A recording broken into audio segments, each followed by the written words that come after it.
عزیز دوستو، انسان سب سے زیادہ پریشان وہ ہوتا ہے جسے مقصد حیات نہیں ملتا،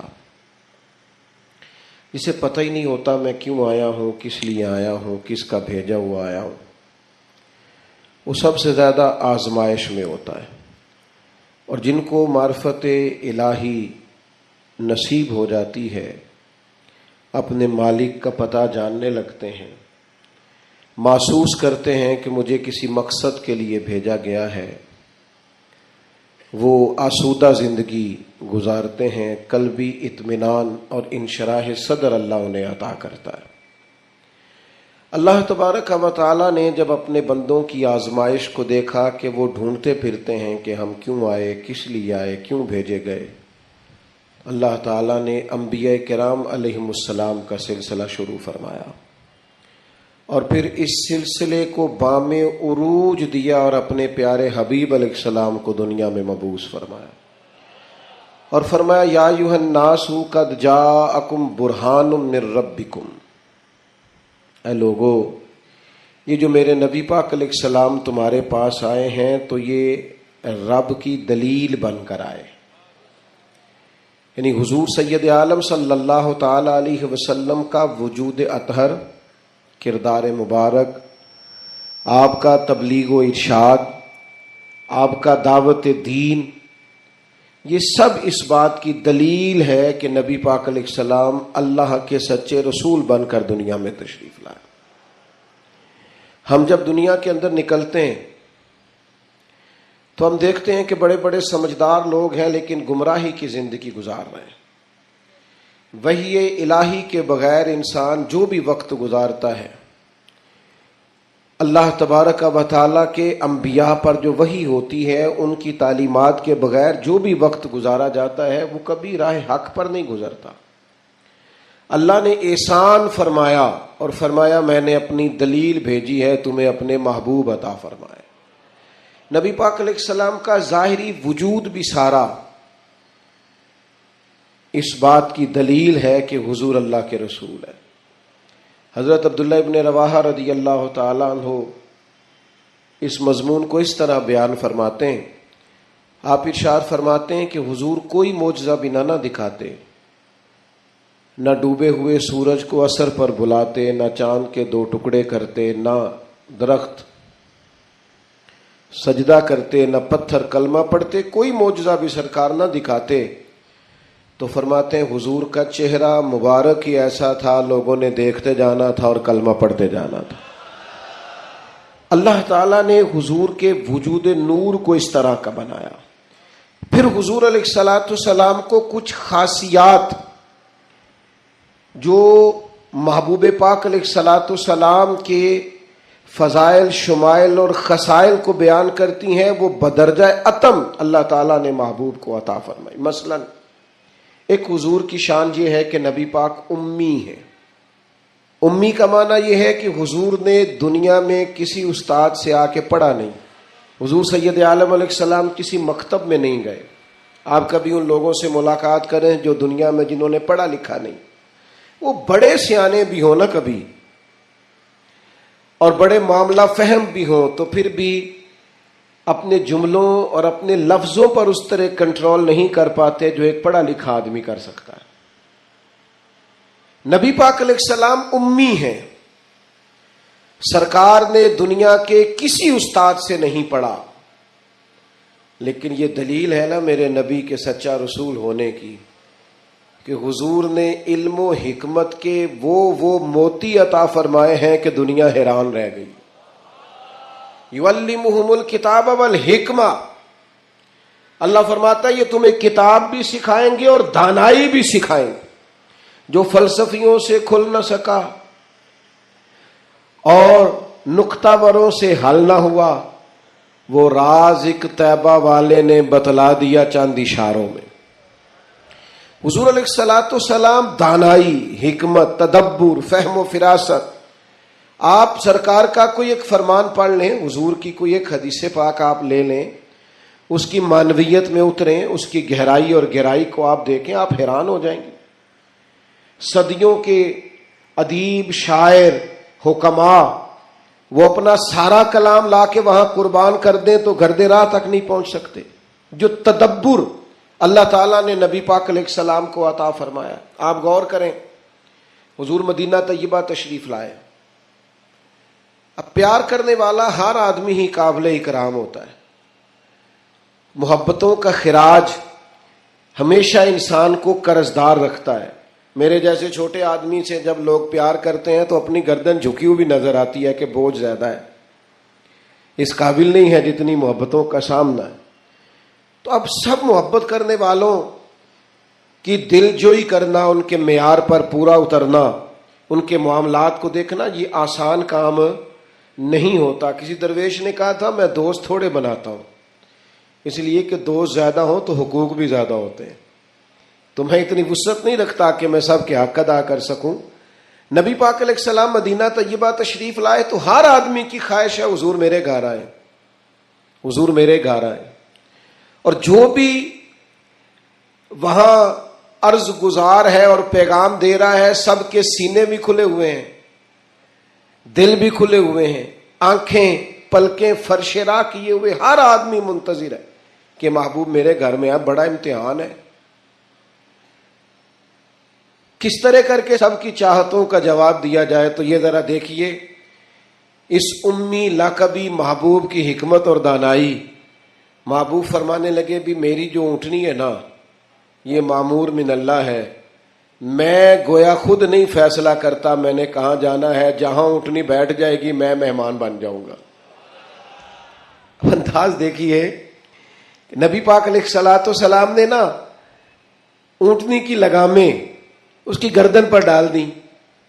اب وہ اونٹنی چلتی جا رہی ہے, تھوڑی آگے جا کے ایک جگہ پہ وہ بیٹھ گئی, لیکن اس کے بیٹھتے ہی حضور اترے نہیں, محبوب بیٹھے رہے.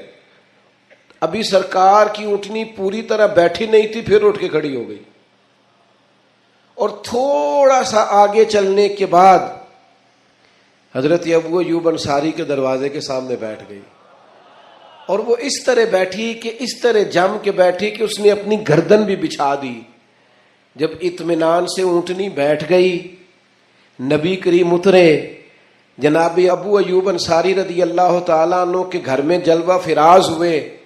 یہ وہ دانائی تھی میرے کریم محبوب کی, وہ حکمت تھی کہ کسی محبت کرنے والے کو اعتراض کیا ہونا تھا, سب کا قربان ہونے کو دل کر رہا تھا. ہمارے ہاں تو 4 بچے ہوتے ہیں اور ہم کسی ایسی دانائی کا مظاہرہ ہی نہیں کرتے کہ ان کے اندر برابری کر سکیں.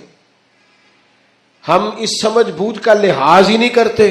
ہمارے ایک استاد تھے تو وہ اکثر کہا کرتے تھے, جن کو پڑھانے کی ڈیوٹی لگاتے ان سے کہا کرتے تھے کسی طالب علم سے چڑ نہ جانا, اسکول کے, کالج کے, مدرسے کے کسی بچے سے چڑ نہ جانا. تم اگر کسی سے چڑ گئے تو اس کا مستقبل خراب ہو جائے گا, اس لیے کہ تم ذاتی اناد پال لو گے. بچہ بڑا لائق ہے لیکن تمہارا فرما بردار نہیں, تم چڑھ گئے ہو, تم بات بات پہ ڈانٹتے ہو, بالآخر وہ ساری تباہی ہو گئی, بدگمان ہو گیا.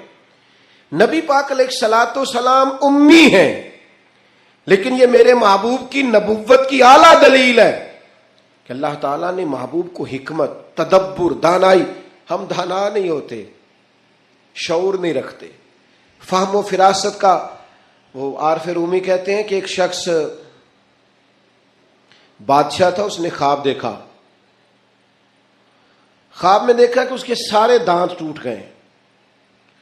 اس نے ایک معبر کو بلایا, تعبیر کرانے والے کو, اس سے کہا اس کی تعبیر کیا ہے؟ اس نے کہا جناب اس کی تعبیر یہ ہے کہ آپ کے سارے رشتہ دار آپ کی زندگی میں فوت ہو جائیں گے. اب وہ بادشاہ اتنا ناراض ہوا, اس نے وہ تعبیر کرنے والا بھی قتل کروا دیا. اس نے کہا وہ بھی کوئی زندگی ہے جس میں نہ بھائی ہو, نہ بہن ہو, نہ بچے ہو, نہ بیوی ہو, نہ ماں ہو, نہ باپ ہو, مروا دیا. ایک اور آدمی تعبیر کرنے والا تھا پر وہ دانا بھی تھا, اس کو بلایا اور بلا کر بادشاہ نے کہا میں نے خواب دیکھا ہے, خواب میں میرے سارے دانت ٹوٹ گئے, تعبیر بتائیں. تو وہ کہنے لگا بادشاہ مبارک ہو, اس کی تعبیر یہ ہے کہ اللہ تعالیٰ خاندان میں سب سے لمبی عمر آپ کو عطا فرمائے گا. بادشاہ نے اسے انعام دیا, کہا تو جیتا رہ, کیا تو نے بات کی ہے. اب میری بات کو سمجھیے گا، تعبیر اس نے بھی وہی بتائی ہے جو پہلے والے نے بتائی، لیکن پہلے والے نے کہا تیرے سارے رشتہ دار تیری زندگی میں فوت ہو جائیں گے، اس نے اسے بھی مروا دیا۔ بات اس نے بھی وہی کی ہے، لیکن بات گرچہ بے سلیقہ ہو کلیم، پر بات کرنے کو سلیقہ چاہیے۔ آپ بے سلیقہ بات بھی کریں پر سلیقے سے تو کریں، کوئی لہجہ ہی نہیں، حکمت ہی نہیں، کوئی دانائی نہیں۔ دوسرے نے کہا اللہ تعالیٰ آپ کو سب سے لمبی عمر عطا کرے گا، تو بات پھر بھی وہی ہے کہ باقی سارے چلے جائیں گے اور آپ موجود ہوں گے، لیکن اس میں دانائی ہے نا، حکمت ہے نا۔ فتح مکہ کا موقع تھا، عجیب حالات درپیش ہوئے۔ اسلام کا جھنڈا حضرت سعد ابن عبادہ رضی اللہ تعالیٰ عنہ کے پاس تھا، بڑے عظیم صحابی۔ بدر کے موقع پر جس آدمی نے اپنے جذبات سے ماحول گرما دیا وہ حضرت سعد بن عبادہ، ہمیشہ اگلی صفوں میں مجاہدوں کی رہنے والے، مال خرچ کرنے والے، نڈار آدمی، لیکن جھنڈا ان کے ہاتھ میں تھا۔ حالات کچھ اس طرح کے پیدا ہوئے کہ بعض لوگوں نے مطالبہ کیا ان سے جھنڈا لیا جائے، اور کوئی معقول وجہ نہیں تھی، لیکن بعض اوقات نا حالات ایسے بن جاتے ہیں۔ اب حضور علیہ السلام کی بارگاہ سے مطالبہ ہو رہا ہے کہ آپ جناب سعد بن عبادہ سے جھنڈا لے لیں۔ یہ نوجوانوں سے بالخصوص عرض کروں گا کہ علم بھی تبھی بندے کو فائدہ دیتا ہے جب اس کے ساتھ کچھ بندے کو شعور بھی ہو، ہنر بھی تبھی فائدہ دیتا ہے جب اس کے ساتھ کچھ نہ کچھ دانائی بھی ہو۔ شیخ سعدی فرمایا کرتے تھے 1 من علم ہونا تو سنبھالنے کے لیے 10 من عقل کی بھی ضرورت ہوتی ہے، ورنہ ضائع ہو جاتا ہے سارا۔ دانائی، تدبر، یہ دیکھیے امی لقبی محبوب سے ہم نے دانائی سیکھنی ہے، تدبر سیکھنا ہے، فہم و فراست سیکھنی ہے۔ زندگی میں شعور کس کو کہتے ہیں یہ حضور ہمیں سکھائیں گے۔ کہ جناب حضرت سعد بن عبادہ کو اتارنا ہے۔ اب بڑے بڑے دانا صحابہ کہہ رہے تھے یا رسول اللہ کوئی ایسی بات نہیں ہے، حالات اس طرح کے ہیں، کیسے یہ فیصلہ کریں گے؟ تو حضور نے فرمایا کوئی مشکل نہیں، اتار دیتے ہیں، بدل دیتے ہیں، ان سے منصب لے لیتے ہیں۔ یا رسول اللہ یہ آسان نہیں ہے، کیسے؟ فرمایا ابھی دیکھنا تم، یہ اللہ تعالیٰ نے میرے محبوب کو حکمت کی خزانوں کی کنجیاں عطا فرمائی۔ نبی کریم علیہ السلام نے فرمایا سعد بن عبادہ جھنڈا دے دیں آپ واپس، اب آپ لشکر کے علم بردار نہیں رہے۔ انہوں نے بوجھل ہاتھوں سے جھنڈا تھاما ہوا تھا، پریشان تھے کہ کوئی ایسی بات نہیں۔ جب حضور نے کہا دیں تو وہ غلام تھے، سانو قید سجن دا گہنا ہے، وہ جینجے رکھے ایسا اونج رہنا ہے۔ انہیں اسی وقت جھنڈا تھما دیا، خوش ہو کے تھما دیا۔ لیکن یہ میرے محبوب کی حکمت ہے، محبوب نے جناب سعد بن عبادہ سے جھنڈا لیا اور قریب ان کے جوان بیٹے کھڑے تھے، محبوب نے جھنڈا انہیں دے دیا۔ فرمایا کمان تیرے ہاتھ میں ہے۔ باپ کا قد اس وقت 10 فٹ زمین سے اونچا ہو جاتا ہے جب اس کا بیٹا اس کی جگہ پہ بیٹھ جاتا ہے۔ وہ کہتا ہے میری فکر گئی، میں اب بے فکر ہوں۔ جب انہی کے بیٹے کو وہ منصب ملا تو اب حضرت سعد بن عبادہ کے چہرے کی کیفیت یہ تھی کہ وہ گویا اپنی آنکھوں اور اپنے چہرے سے بتا رہے تھے میں تو خود جھنڈا پکڑ کے اتنا راضی نہیں تھا جتنا اپنے بیٹے کے ہاتھ میں دیکھ کے راضی ہوں۔ یہ آپ تدبر سیکھیں۔ میں اپنے نوجوانوں کو دیکھتا ہوں جذباتی مزاج، بھاگتے دوڑتے، بے چین، پریشان، الجھے ہوئے۔ ابھی میں ملک سے باہر تھا، میرے ساتھ اکثر ایسے ہوتا ہے، بیرون ملک جو لوگ ہوتے ہیں نا وہ زیادہ پریشان ہوتے ہیں۔